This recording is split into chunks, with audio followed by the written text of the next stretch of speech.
XCR 375 H&H Mag here, and this is a video response to the Prepared Minds video. SHTF Prepper gets serious now, 97% will die in SHTF. And he is absolutely right. And like he said, that leaves 3% of us who are prepared. And out of that 3%, I only think maybe 1% of us will get through it. And here's why. One, there's that 97% out there, and they are going to migrate. And if they see anybody with anything that can be of use to them, they're going to go after that person. And they're either going to beat the crap out of them, take it, or just plain out kill them. So I think our chances of getting through it after a certain amount of period of time will not look very good, to be honest, because, like I just said, that 97% will go after those that do have stuff. There's several movies out there that have depicted this. National Geographic has come out with one.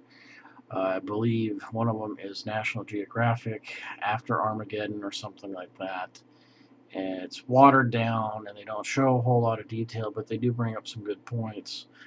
So it's a good video to watch if you can find it on the National Geographic channel. So, 2, disease, sanitation, diarrhea, eat something bad, you get sick, that could kill you. Botulism, food poisoning. You get a cut on your hand, a simple cut on the palm of your hand can get infected, and then you're screwed. We take for granted these days all the antibacterial soaps and the running water and everything like that that we use to clean our wounds with when we get a cut. Hydrogen peroxide, rubbing alcohol, all that's going to be gone, short on supplies or short on hand. So just the lack of supplies will kill a lot of people. You know, a lot of people will be preparing and thinking that they are prepared, and they realize, oh crap, I am short on this. So it's always best to run through your plans, go over them, and make sure that you fill in any of those holes. Like he said, food, water, shelter, protection, the mind, train the brain, train the mind, get with reality, realize what's going on around the world, learn from people that have been in SHTF situations. There's a lot of videos out there recently of the Ukrainian people trying to take cover using some police shields that they got, but they were taking sniper fire. Very graphic. Learn from these people. They were pinned down and basically trying to retrieve the people that have been shot by the sniper and getting picked off themselves. Look those videos up. They're very graphic, I'm forewarning you, but that is a good situation to analyze and go off of.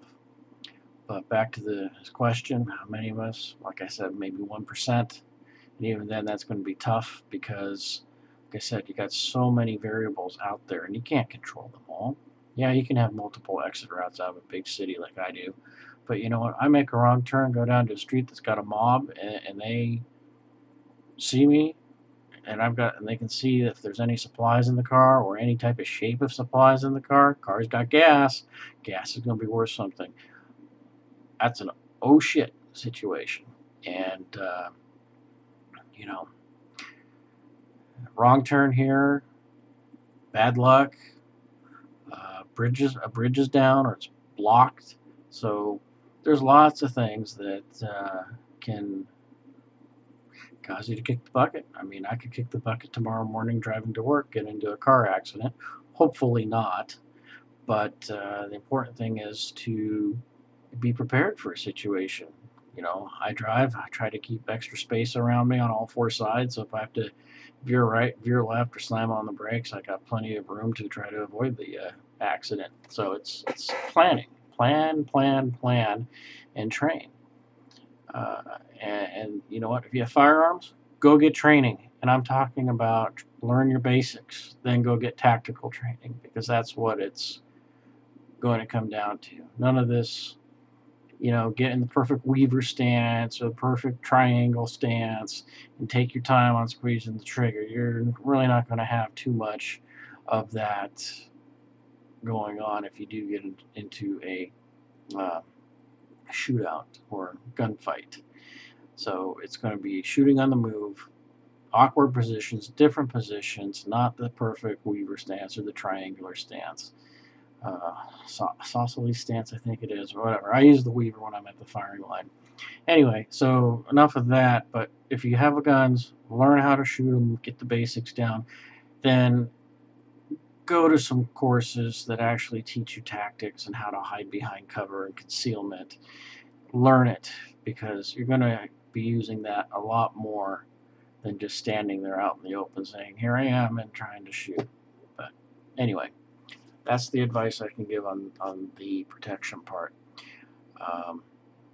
If you're one of these people that don't believe in guns and you're preparing, great, but you know what? There's going to be people out there that will just take your stuff, and that will be it.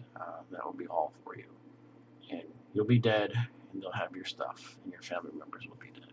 So I even would consider, you will probably see some preppers out there forming up and going around and just trying to hit other preppers.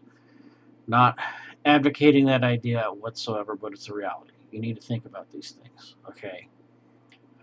Most preppers have groups and stuff like that, and they may hit other prepper groups to get their supplies. So that's something to consider too, and that also decreases your chances of survivability. But going from other standpoint, disease, sanitation, if you can't control that, yeah, it's going to be over pretty quickly. You get sick, you get pneumonia, you get the flu, you get a cold. Remember, a common cold can turn into pneumonia, or it can turn into strep throat or tonsillitis.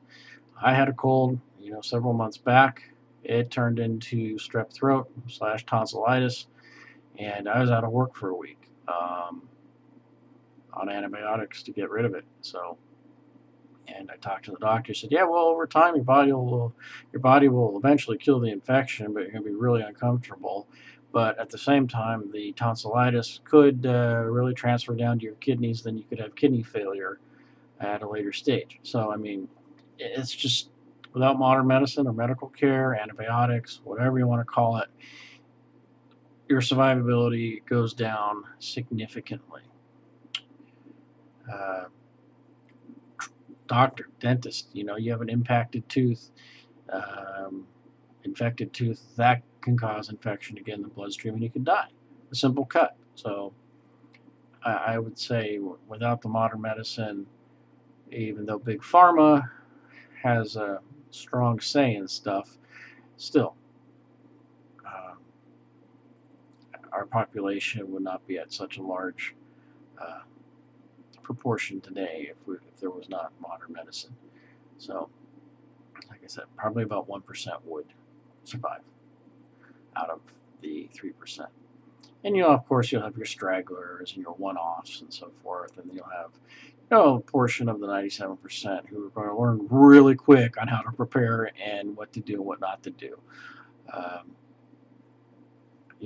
Just because you have a gun or if you have some food does not mean you're prepared. Have you thought about how you're going to get out of town? Have you thought about this? What are you going to do with your animals? What are you going to do with your cats, your dogs?